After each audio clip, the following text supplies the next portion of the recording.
There are certain times you can point to and say that was a transitional point in the series. One example of this is when Final Fantasy X came out. When it came out, it was a transitional point where it would eventually lead to being a pretty bad time to be a Square Enix fan. Another example is Final Fantasy VI. Final Fantasy VI is a game where I felt the company was moving from more of a gameplay first mentality to more of a story first mentality. To be quite frank, it's probably one of the best Final Fantasy games of all time. Released in 1994, Final Fantasy VI was the first game not to be directed by Hironobu Sakaguchi. It was directed by Yoshinori Kitase and Hiroyuki Ito, with Sakaguchi being a producer.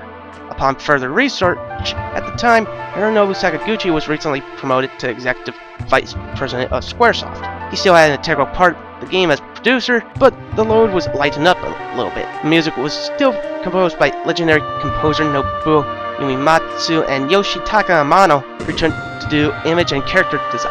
I really don't want to spoil the plot because it's a very well written plot with a lot of depth to every character. I will, however, go more into how the game's plot was planned.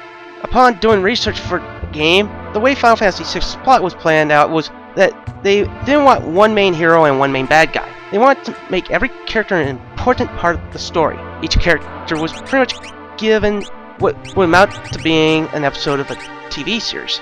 Every character has a portion of the game where the story would explain their motivations, personality, and add a lot of depth so you cared about every party member in the game. I think this was such a huge task for its time that several members of the development team felt like they had to design characters that would fit into the world of Final Fantasy VI. It actually worked out, and I felt that fans of the series anticipated what Squaresoft would do in the next game after the hit that was Final Fantasy VI. The graphics are amazing for a 1994 SNES game. This was a time when the PlayStation 1 was a year away and Squaresoft pretty much squeezed every last bit of power that the SNES had. They took advantage of every asset, such as Nintendo's Mode 7 engine, to make it more of a cinematic experience. It still had all the things that you would expect from a Final Fantasy game, such as a huge world, plenty of dungeons to explore, towns to go to. The art and character design is also well done.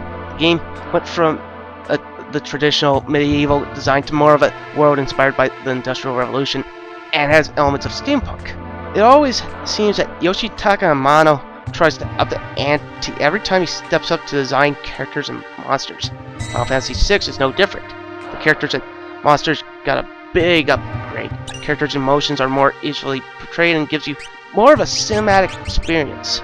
Monsters are also well done. Monsters look cool, menacing, and have an amount of detail that would easily rival anything that the Sega Genesis could do. Yes, the Sega Genesis had better hardware, but it didn't have the heart that certain SNES games had. The audio is also well done. Final Fantasy VI probably has one of the best soundtracks in the Final Fantasy series. Just the overworld theme is worth the price of admission, but the soundtrack is stacked with a ton of great music. Like, just thinking of the overworld theme has me like whistling it in the back of my head. While I don't like it as much as Final Fantasy IV, it does a good job at giving the game more of a cinematic feel that other games didn't have at the time. The gameplay is good, but not the greatest Final Fantasy game ever. It's still a great experience that's backed by an incredible plot, though.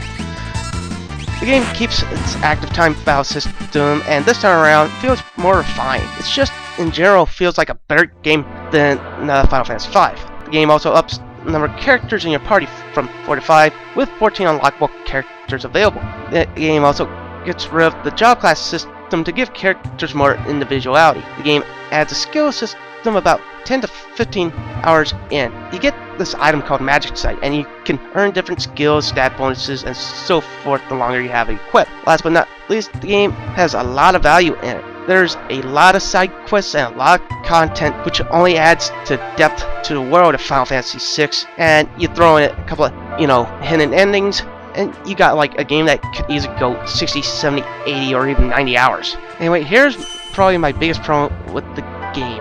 Going back to 6, it doesn't hold up as well as other games in the series in my mind.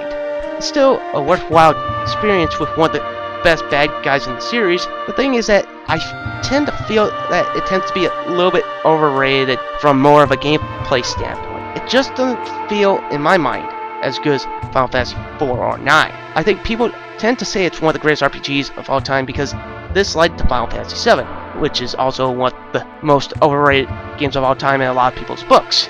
As far as I'm concerned, in my mind, it's an important game for the franchise from a transitional standpoint, but as far as like gameplay wise, I think it's a little bit overrated, and I think people need to calm down a little bit on this game and calling it, oh, it's one of the greatest RPGs of all time. But, you know, at the end of the day, it's my opinion, and this is kind of how I feel about Final Fantasy VI.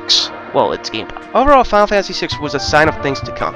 It established that Squaresoft was a developer/publisher to watch next generation, and it really showed how epic of a tale they could tell. If you want to pick up the game, then you could check it out on a bunch of different systems such as PlayStation 1, PlayStation Network, Nintendo's Virtual Console, GBA, iOS, and Android devices. Most of them are good. Again, don't check out the PlayStation 1 version. I give it an 8.5 out of 10.